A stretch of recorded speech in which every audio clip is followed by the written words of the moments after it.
Hey guys, welcome to Nerdarchy, for nerds by nerds. I'm Ted, hanging out with Ryan and Dave. And today we're going to do the Gunslinger, a fighter archetype by Matt Mercer.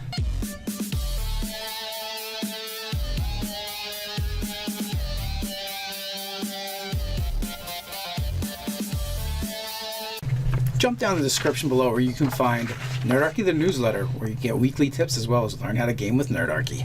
So we have a yet another very cool class option set that up got by Mercerized by Matt Mercer of Critical Role. Right. Yeah. And as I said, it's a fighter archetype, so it's something that you can pick.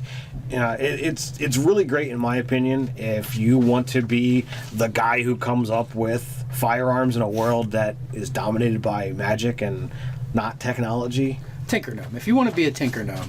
That maybe also you can be trans-species and also be a human at the same point, basically. Is what it comes down to. Maybe not. So, this is up on the DM's Guild, which there will be a link in the description below for you to check it out if you're interested. Again, Matt Mercer is solid when it comes to game design and the stuff he comes up with. I feel like he's conservative with his stuff, which is good because anytime you're adding anything new to the game, you don't want to go too crazy. Right. Yeah. You want to make sure things are are on the side of caution. Yeah. Because you can always up it later on. I've got my own thoughts on this, and I've addressed this in the comments and messaging with people throughout the existence of Nerdarchy, because obviously the Gunslinger was a class from Pathfinder, and players always want those things that they had in the previous editions. They want to make the old new and shiny. Yes, pretty much. Yeah. So again, the gunsmith, you have gunsmith as one of your abilities, which essentially is you just get the tinker tools and you can use it for gunsmithing. Obviously, at third level, when you take the archetype, and then the big caveat to this class is one, using firearms, and two, the grit feature. Right. Now you get, as Dave says, you get the tinker tools, which allows you to build, repair, and maintain, but you also get firearms proficiency, which is something that doesn't really exist in the player's handbook. They touch on it briefly with some of the odd stuff in the DMG. I think it's pretty cool. The only other way to get firearms is to take the feat or find somebody who knows how to do it and have them teach you, and allowing that to happen. So. Right. Does a feat exist, or is that in the DMG? Or? Well, there's a feat that allows you to gain so many weapon proficiencies. Yeah. Well, I am aware of that one. Yeah, that's the only one that. Yeah, so you would technically have to do that, or your DM would have to allow you to become proficient some other way. Right. So grit is basically a minimum of 1. It's your wisdom modifier, and you get it back after a short rest. Now the thing about grit is it's really easy to get it back. Murder someone, and when you're a moto hobo with a shotgun, you're doing a good job. Or when you crit, and they specifically call out you must get a crit on the die, which is important because if you have someone that's down, it's technically considered a crit if you attack them. Right. Yeah. So they want to make sure you're not like just cheesing the system of putting a bullet in their head. Yeah, you're just not plugging bullets into someone that's already down to get your grip back. They're down. I auto crit. Oh, it kills them. Does that mean I get 2 back? Yeah. You would, Ted. You would. I'm just saying what people would do. But one might. Well, one might. But you're a person. So you get a handful. You're a people. You get a handful of abilities, and a lot of them have to do with using your grit. Like at third level, you can spend 1 grit to gain advantage on your next attack roll with a firearm this round. So that's cool. Like I grab advantage whenever I want it. Yeah. Doubles your chance of getting that crit. So you spend a grit to possibly get it back. That's true. Or if you have any rogue levels for that sneak attack. Yeah, that's sneak true. Attack! All right, Lita. So quick draw, also very cool. You add your proficiency bonus to your initiative at 7th level. Awesome. This is the only class in the game that gets it. That gets that kind of bump to their initiative. Bard gets a bump, but it's only half. Right. So this, with 3 levels of rogue going into assassin, like game over, man. Game over. Alertness. Yeah. Oh yeah. Yeah. Because it's automatically considered a crit, which gives you grit. So you spend So yeah. No, you have to get it on the die. Die roll. Oh yeah, Die roll. They saw you coming, buddy. Yeah, it's true. But maybe you one-shot somebody. You one-shot a goblin. Now the other thing is with the quick draw is you not only get the ability to draw, but you can draw and stow another weapon.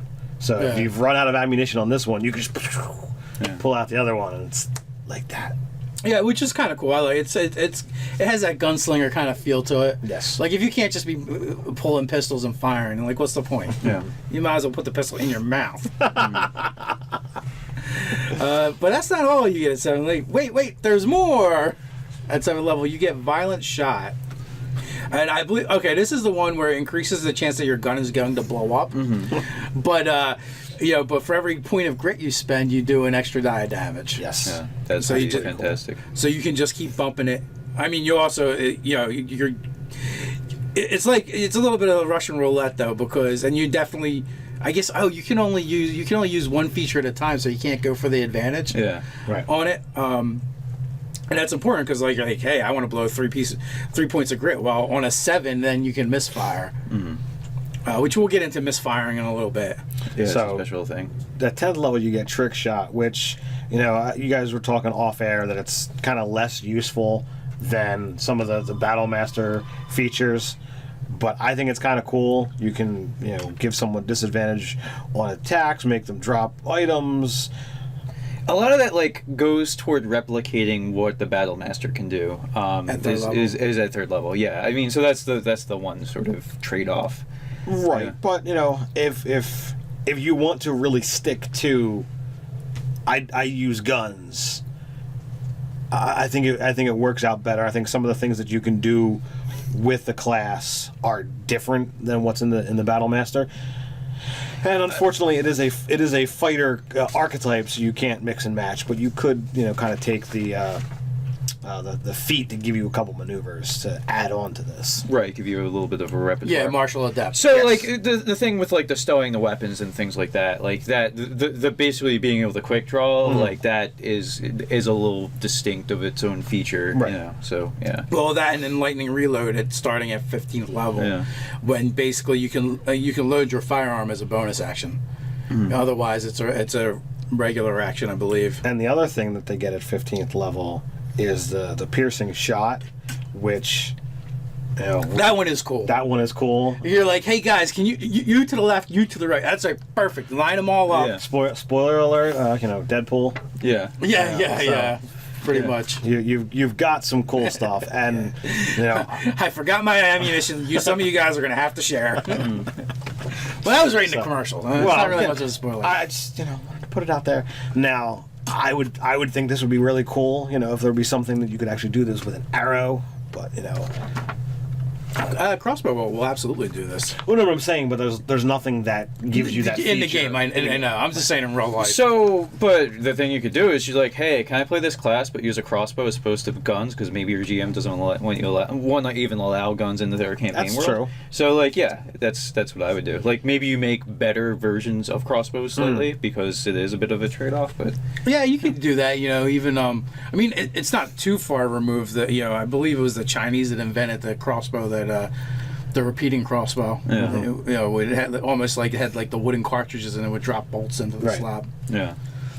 So then at 18th level, Vicious Intent bumps your crit range from a 20 to a 19-20. So therefore, you're getting your grit back faster. Goes from 5% to 10% chance of that occurring. That's nice. Yeah. Doubles. Yeah. And the hemorrhaging critical, which is pretty brutal. Whatever damage you do this round, you do half the next. When you start combining that with your other abilities, that's pretty nice. Yeah. Absolutely. So getting on to the actual the firearms.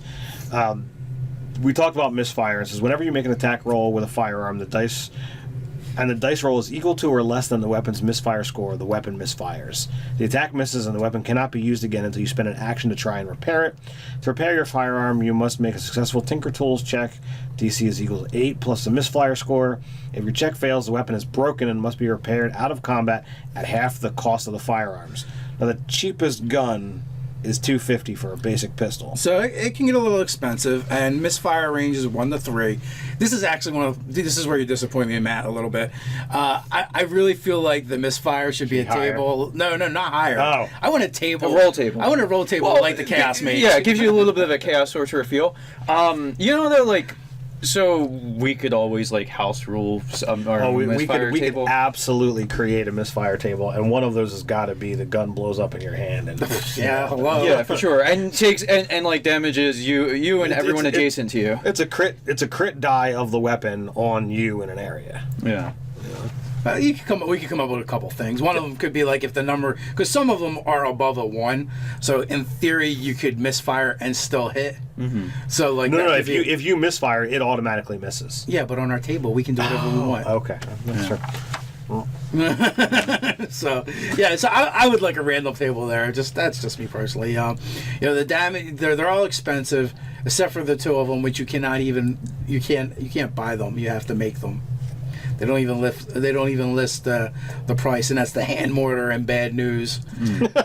I wish he would. I kind of was like reading through, and I wish he would have like described the weapons. So bad news. That's who's the person that plays the Gunslinger. Basically, the character Percy in it made the gun bad news, and it's because it travels far and wide. Mm-hmm. Bad news is a freaking rocket launcher. It weighs 25 pounds. The bad news. Misfire 3, reload 1, two-handed. Yeah, and it does have the ranges. He also, I think, increased the ranges from the DMG on firearms, which I'm happy to say because I thought it was kind of lame. The 60-120 situation. That bows shot further.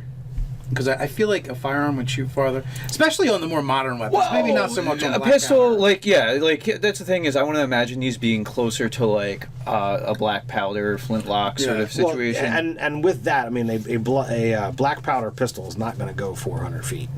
Like they're much smaller range, but. Perhaps I'm not sure. I'm not an expert on black powder weapons. I'm certain somebody out there is gonna either agree with me or correct me or both. It's Boris or Mike will be coming in with like, yeah, guys, you got this wrong, and here's why. And they'll break down the alchemical like composition, perhaps. Yeah. So there's a couple different weapons. You have your scatter gun, which is essentially a double barrel shotgun, which is kind of cool because that kind of like hits everybody in a cone, and if you happen to be adjacent to them, they take double damage. Yeah, you just run up and blam, right in somebody's chest. Yeah, it's pretty fantastic. That's when you need to spend all of your grit. Yeah. You have to do the extra damage of dice, and you're like, all right. Even if it misfires, I'm still blowing everybody near me up. Yeah. Fighter fireball. That's what we'd like to call that one. Yeah. So basically, you want to be a mountain dwarf in heavy armor, so like you can like deflect as many blows as you can possibly take, because you're gonna like maybe explode your weapon pretty often. So the only caveat I would say is I've addressed this one in comments and whatnot. And people will ask how would you do a gunslinger. If you don't want to use this class, I would just say I would just use a Battlemaster fighter archetype, change the proficiency set to gunsmithing. I would probably just if I'm going to allow guns in my game, I'm just going to give them the proficiency, and I would change crossbow expert to gun expert if they wanted to take the feat. Right. Yeah. Now, is it opening Pandora's box if you say that this one class of fighter do all fighters become proficient in firearms? Because then you've just escalated to like, well, that fighter's using a firearm, maybe I should use a firearm. If you have like 2 Dexy based fighters, one's a Battlemaster and one's say a champion, and the champion's like, well, the guns are pretty sweet. Can I get a gun? That is something that you'd have to address in your campaign. Yeah. No, I like him better than you. We have a 1 gun user per party sort of quota. They've already met it. What happens if you both drop a 1 and everybody blows up? I mean, the campaign's gonna be over. And party full of chaos sorcerers. Nice. So with that, you guys let us know what you think in the comments below. While you're at it, like, share, and subscribe. You can tweet at us at Nerdarchy. You can also stalk us over in Snapchat. So until next time, stay nerdy.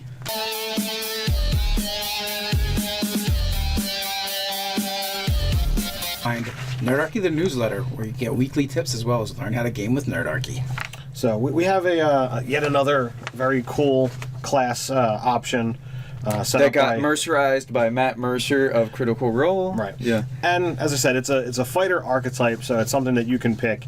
You know, it's really great in my opinion if you want to be the guy who comes up with firearms in a world that is I feel like he's conservative with his stuff, which is good because anytime you're adding anything new to the game, you don't want to go too crazy. right. Yeah, you want to make sure things Or are on the side of caution. Yeah. Yeah. Because you can always up it later on. I've got my own thoughts on this, and I've addressed this in the comments and messaging with people throughout the existence of Nerdarchy, because obviously the Gunslinger was a class from Pathfinder, and players always want those things that they had in the previous editions. They want to make the old new and shiny. Yes, Chrome. pretty much. Yeah. So again, the gunsmith, you have gunsmith as one of your abilities, which essentially is you just get the tinker tools and you can use it for gunsmithing. Obviously, at third level, when you take the archetype, and then the big. Hey guys, welcome to Nerdarchy, for nerds by nerds. I'm Ted, hanging out with Ryan and Dave. And today we're going to do the Gunslinger, a fighter archetype by Matt Mercer.